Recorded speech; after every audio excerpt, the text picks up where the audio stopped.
Olá, este é o Essência. Aqui nos encontramos sempre após cada sermão. E junto com os nossos convidados e o pregador do dia, debatemos o assunto que é trazido. E hoje nós vamos falar um pouco sobre pessoas que estão sempre ao nosso redor e muitas vezes não damos a atenção devida, que são os nossos vizinhos. Então, eu te convido para entendermos um pouco a essência deste sermão.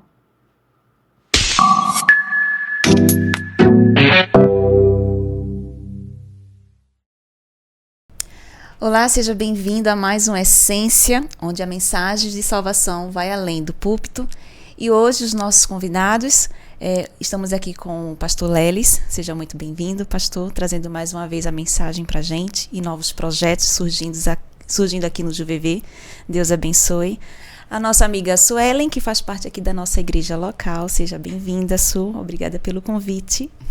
E o Jairo, que está nos visitando, vindo lá de Porto Alegre, trazendo, toda a questão calorosa das pessoas de lá. Então, seja muito bem-vindo, Jairo. Obrigado por receber o nosso convite. Deus abençoe. Obrigado. Pastor, hoje no sermão foi nada mais do que a apresentação de um grande projeto, o projeto Luz, JuVV Luz. E é um projeto que traz, para mim pelo menos, me trouxe muita vibração. Eu me sentia num momento em que eu precisava levar de alguma forma, mas eu não sabia como. E aí Deus sempre traz os projetos para que Ele possa nos guiar. E o meu desafio, pastor, é como eu posso levar aos meus vizinhos a mensagem de salvação, mesmo tendo tão pouco contato com eles durante o dia. Uma vez que a gente, na maioria das vezes, mora em apartamentos, não temos muito contato um com o outro. E esse, para o cristão, se torna um desafio. Como eu devo e como eu posso levar a mensagem de salvação para eles? Olha só, me lembrei de duas situações. Uma vez, nós passamos o Natal em casa, a gente não viajou, e a gente bateu a porta dos vizinhos, batemos na porta dos vizinhos, e eles estavam lá ainda na ceia, nos convidaram para entrar, e a gente teve uma conversa tão agradável, foi tão gostoso, e eu lembro dela ter dito assim: Lelis, foi o melhor Natal dos últimos anos. Vocês trouxeram uma luz aqui para dentro dessa casa que a gente não tinha ainda conhecido. E nós não falamos de religião. E não abrimos a Bíblia. Essa semana, a minha esposa fez pão. E ela bateu na casa de 3 vizinhos. E ela entregou os pães. E a reação deles foi algo assim muito fora do normal, de uma simpatia, de um agradecimento comum. E ela também não disse nem uma frase sobre Bíblia, sobre religião. Eu creio que nós sermos luz não necessariamente significa sairmos a pregar o evangelho inicialmente. É só sermos simpáticos, sermos agradáveis, sermos acolhedores. As pequenas conversas no elevador, as passadas pelos corredores do prédio, aquilo pode ser encarado como uma oportunidade de, nem que seja por 10 segundos, por 5 segundos, mas deixar uma impressão positiva. Aquilo tem um efeito maior do que a gente pode imaginar. E aquilo vai derrubando as barreiras.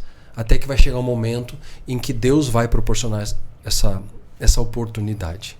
Então, é mais simples do que parece. A gente só tem que dar o passo em direção à simpatia, ao acolhimento. E as coisas começam a acontecer. Então, acho que eu estou indo pelo caminho certo. Su. Muito bom. Pastor, como podemos fazer com que esse projeto JuVV Luz se torne o nosso estilo de vida? Veja, não era o caso ali, porque a gente estava focado na questão do lançamento do projeto, mas se você ler o capítulo todo 5, o capítulo 6 e o capítulo 7 de Mateus, você vai descobrir que o texto sobre a luz que nós lemos está inserido no Sermão do Monte. E o Sermão do Monte tem as bem-aventuranças. Se você ler as bem-aventuranças, você vai entender o que significa ser luz. No momento que você cumpre as bem-aventuranças, que você anda naqueles conselhos que Jesus deu ali naquele sermão, a tua luz já está brilhando. E aí é um estilo de vida, porque as bem-aventuranças, apesar de a gente não ter comentado hoje, porque não era o foco, elas são o estilo de vida. Ali não está pedindo tarefas, ali está dando o estilo que um cristão tem que ter na vida dele. Então, leia o Sermão do Monte que você vai entender certamente. Amém. Jairo, sua pergunta? Pastora, é bem interessante, né, o projeto apresentado, e a gente gostaria também de apresentar lá na nossa igreja um projeto parecido, né? Falar com o pastor, talvez o pastor tome essa iniciativa, mas eu achei assim, ó, além desse projeto a gente poderia apresentar mais alguma coisa, né, para os irmãos trabalharem, né, porque é uma igreja muito secularizada, o bairro secularizado, e a gente precisa trabalhar como obreiros do Senhor, né, e a nossa luz está brilhando, mas cada um vive em lugares longe, distante de onde a gente frequenta, né. Uhum. Então essa é a nossa maior dificuldade lá no bairro assim. Veja, na verdade, o objetivo inicial de uma igreja para a região onde a igreja está inserida é dela se tornar conhecida. Por mais que a gente imagine que muita gente sabe porque é um prédio grande, alguma coisa assim, sim, saiu da rua da igreja e anda algumas quadras, já não se sabe. E se sabem, não sabem nem de que religião é. Verdade. Então, qualquer que seja a ação, ela tem que ser pensada com a intenção de se tornar conhecida. Não inicialmente, talvez, de já apresentar a Bíblia, apresentar Jesus ou já sair pregando. E aí, os tipos de ações vão depender do tipo de vizinhança. Sim. Então, se vocês têm uma vizinhança mais carente, uma igreja tem uma vizinhança mais carente, então as ações têm que ser voltadas para as necessidades deles. Se a vizinhança é uma vizinhança um pouco mais abastada, então vocês têm que pensar em ações que atinjam aquele tipo de aquele grupo de pessoas. Então, qualquer que seja a ação, ela tem que ser adequada ao ambiente e com a intenção de que a igreja seja tão somente conhecida. No momento que ela se torna conhecida, aí pode-se dar um próximo passo, com algum outro projeto que possa abrir mais as opções espirituais, religiosas para as pessoas, né, de convites, de oferecimentos, de alguns serviços espirituais, como classe bíblica, estudo bíblico, e outras coisas mais. Pastor, conta pra gente, qual a essência da mensagem de hoje? A essência é de que o cristão verdadeiro, ele é luz. Ele não faz luz, ele é luz.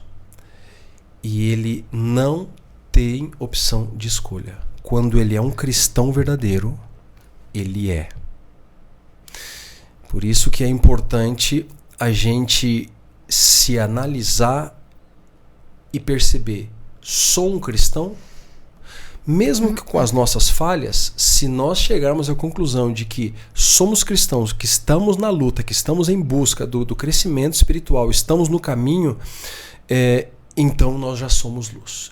Amém. É importante que a gente tenha isso em mente para sentir o peso da responsabilidade que nós temos, sim, perante as pessoas que nos rodeiam. Amém. Pastor, ora com a gente. Querido Deus, nós queremos te pedir a tua bênção para todos os internautas que estão assistindo este programa e para os que estarão assistindo o sermão. Amém. O Senhor sabe o que cada um precisa. O Senhor sabe quem está na luz, quem está nas trevas.